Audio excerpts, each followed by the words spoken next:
Comme vous le savez, je prends souvent la Suisse comme référence, notamment en matière de démocratie, puisque la Suisse est ce qui se rapproche le plus d'une démocratie directe dans le monde.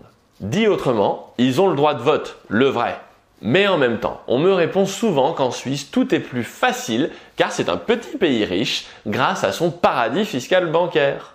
Aujourd'hui, je vous parle de la Suisse pour voir ce qu'elle a réellement dans le ventre. Est-ce un pays aussi formidable que cela? Et enfin, à quoi ressemblerait votre vie si vous vivez en Suisse? Allez, c'est parti!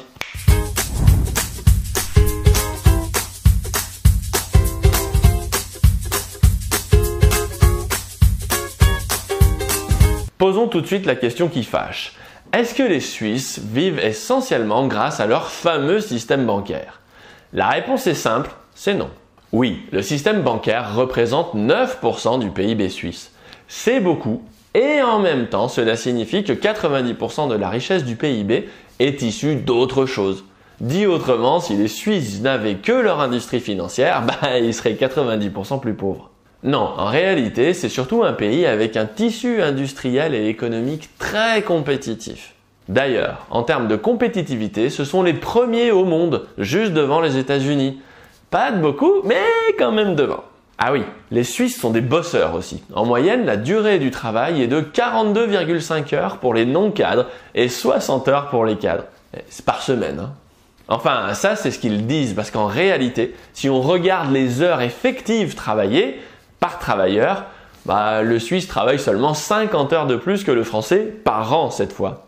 D'ailleurs, les données de l'OCDE sont très instructives, car les Français sont plutôt bosseurs en réalité. Du moins, plus que les Allemands et plus que les pays du Nord. Et toc. Dit autrement, les 35 heures sont une fiction pour l'essentiel des Français. Donc si vous êtes aux 35 heures effectives, sachez que vous relevez plus de l'exception que de la règle. Les chiffres sur les heures réellement travaillées nous apprennent que les temps partiels sont de plus en plus nombreux et que globalement, la durée effectivement travaillée a tendance à diminuer. Bon, par contre, si vous avez un temps plein, en Suisse, c'est effectivement 42 heures par semaine, la norme pour les non-cadres. Non, ce qui fait réellement la différence avec la Suisse, c'est la productivité horaire. La Suisse est 4e mondiale avec 43 $ de l'heure de création de richesse, tandis que le français est 15e avec environ 30 $ de l'heure. Donc globalement, ils travaillent un peu plus, mais surtout, ils sont 50% plus productifs que nous. Et là, ça commence à faire une sacrée différence. Prenons une autre idée reçue. Les inégalités en Suisse sont très grandes car c'est un pays de millionnaires. Eh bien non! Les inégalités de revenus en Suisse sont à peu près les mêmes qu'en France. C'est un point particulièrement intéressant car dans le top mondial des pays les plus attractifs, on trouve souvent les pays du Nord européens et les USA. Par contre, les Américains sont des champions des inégalités de revenus, tandis que nos pays du Nord sont des champions de l'égalité des revenus. Les USA sont des libéraux, tandis que les pays du Nord de l'Europe sont plutôt sociodémocrates. Eh bien, la Suisse est un pays libéral à bien des égards, mais pour autant, les inégalités sont maîtrisées. Intéressant, non? Bref, de tous les classements que j'ai regardés, on peut dire que la Suisse est à peu près dans le top 5 quoi qu'il arrive, avec les pays de l'Europe du Nord et avec les USA. Par contre, pour les USA, son classement se dégrade souvent lorsque l'on s'éloigne des indices purement économiques. Quant à la France, on est souvent entre la 15e et la 25e place. Donc bon, quand on voit dans des classements internationaux que la France est la 6e puissance économique au monde, faut y croire quoi. Ça donne un ordre de grandeur de l'écart qu'il y a entre nous et les pays les plus riches. D'ailleurs, le classement des pays par niveau de bonheur est assez représentatif de ce constat global. Comme quoi cet indice du bonheur, il est probablement pas si mal fait que ça. Mais alors, combien ça coûte aux Suisses la qualité de vie suisse? Ça, c'est vraiment un indicateur intéressant.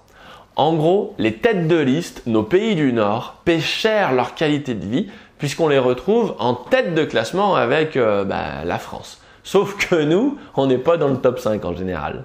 Donc, un Danois ou un Norvégien peut se dire qu'il paye beaucoup d'impôts, mais que en même temps, ces impôts ne sont pas si mal dépensés que ça au vu des résultats sociaux et économiques. Par contre, pour la Suisse, c'est tout à fait surprenant car c'est un pays qui fait partie des moins imposés au monde avec à peu près 28% de prélèvements en moyenne quand la France et les pays du Nord caracolent à 45% environ.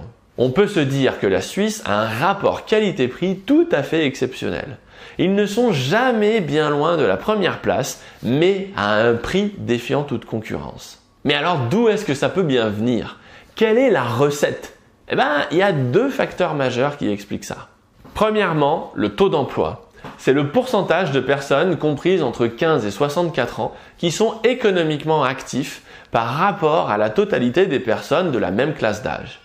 Ne rentrons pas dans les détails du calcul et de la définition de cet indicateur pour aller à l'essentiel.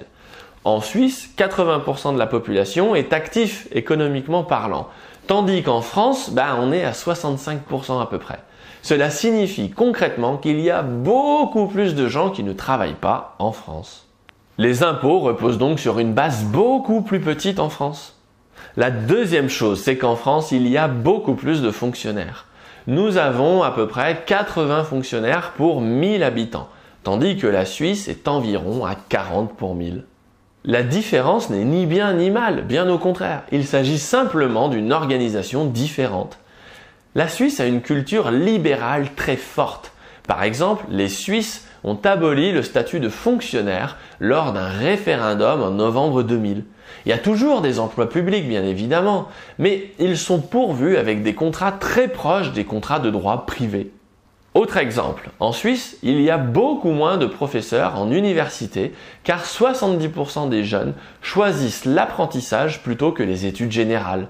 Seuls 30% passent la maturité, qui est l'équivalent du bac en France pour faire simple.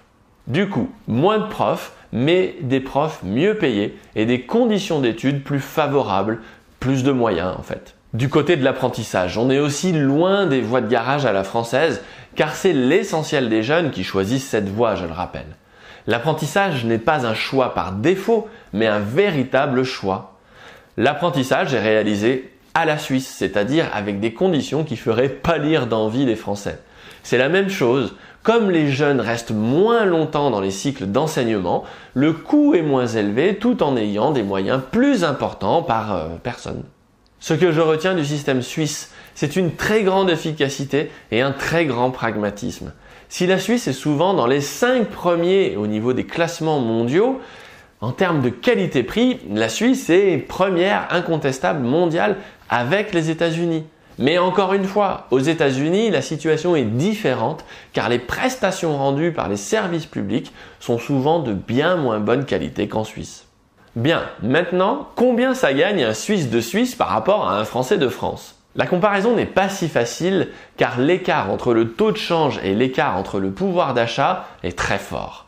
Pour dire les choses plus simplement, le taux de change entre l'euro et la Suisse est de 0,92 en ce moment, donc quasiment 1 pour 1.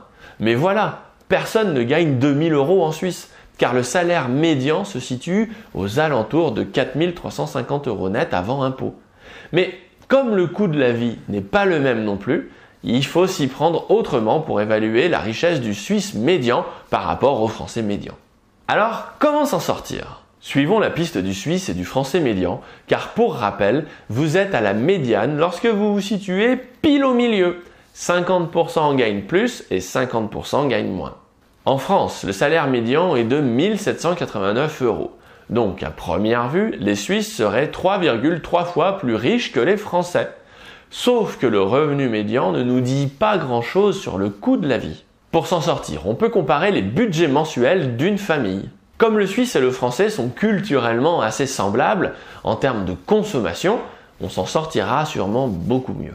Bref, pour pouvoir situer les choses, l'INSEE calcule le revenu disponible médian par le nombre d'unités de consommation afin de déterminer les revenus d'un foyer et non plus d'un individu seul.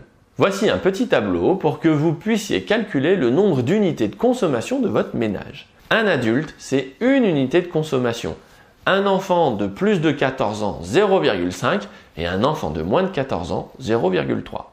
Donc, pour un couple marié avec 2 enfants de moins de 14 ans, on est à 2,6 UC. Quant au revenu disponible, en gros, c'est votre salaire moins l'impôt sur le revenu plus les prestations sociales comme la CAF. Pour un ménage médian, on ne doit pas être très loin du salaire net, puisque par définition, quand on est autour de la médiane, on a encore un peu d'aide, mais on paye aussi un petit peu d'impôts, donc au final, voilà, ça se compense globalement, on va dire. Bien, en France, le revenu médian disponible par unité de consommation est de 1 680 €. Avec ce chiffre, on peut dire qu'un couple avec 2 enfants de moins de 14 ans gagne en médiane en France 4 365 € par mois. Côté dépenses, l'UNAF, qui suit des budgets minimums de décence par type de famille, nous apprend qu'un couple avec 2 enfants de moins de 14 ans a besoin de 3 100 € au minimum par mois pour vivre décemment. En admettant une marge de 10% pour l'épargne, cela nous permet de dire que si les 2 parents travaillent, il leur faut un salaire de 1 550 € chacun minimum par mois. À 1 550 € par mois, vous faites partie du 3e décile. Ça signifie que 70% des Français gagnent plus que vous et 30% gagnent moins que vous. À ce niveau-là, vous êtes le premier degré de la classe moyenne, la fourchette basse. C'est une fourchette qui nous permet d'avoir des repères en termes de niveau de vie. Disons que le taux d'épargne est de 10% dans les 2 cas. On ne doit pas être bien loin de la vérité. Et bien maintenant, il n'y a plus qu'à regarder du côté suisse. Si on compare avec la Suisse, l'équivalent du revenu minimum pour vivre dans la dignité est d'environ 6 500 € en Suisse contre 3 100 € en France. Pour ce qui est du revenu médian d'un couple avec 2 enfants, en Suisse, on est plutôt sur 8 300 € contre 4 500 francs en France.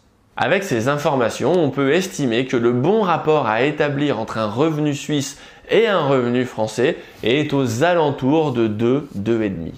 Donc, si vous voulez aller en Suisse, dites-vous que si votre salaire est multiplié par 2, votre niveau de vie correspondra à peu près à celui que vous avez en France. Par contre, si vous êtes frontalier, là vous allez créer une forte différence, car vous aurez des revenus suisses, mais des dépenses françaises bien évidemment. À noter que pour les bas salaires, cet effet est plus important. On sera plutôt sur quelque chose de l'ordre de 3 en termes d'écart de niveau de vie. Enfin, si on regarde à emploi équivalent les salaires équivalents pour un Français de France et un Suisse de Suisse, en général, le salaire suisse est 3 à 4 fois plus élevé que le salaire français. Ça signifie, avec un coût de la vie à peu près supérieur de 2 fois, qu'en moyenne, le Suisse de Suisse a un pouvoir d'achat à peu près 2 fois supérieur au Français de France, à même type d'emploi occupé. Ce que je souhaite vous montrer avec cette vidéo, c'est qu'il est possible de faire mieux en termes de gestion de la France avec moins de moyens.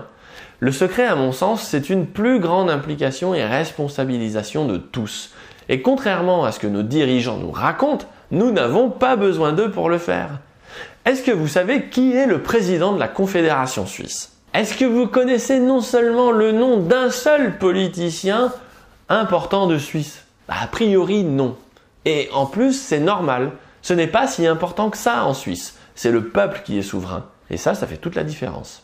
Sur ce, à bientôt pour de nouvelles vidéos. Ciao! Si vous aimez mes vidéos, abonnez-vous et pensez bien à cliquer sur la cloche pour être notifié lorsque je publie de nouveaux épisodes.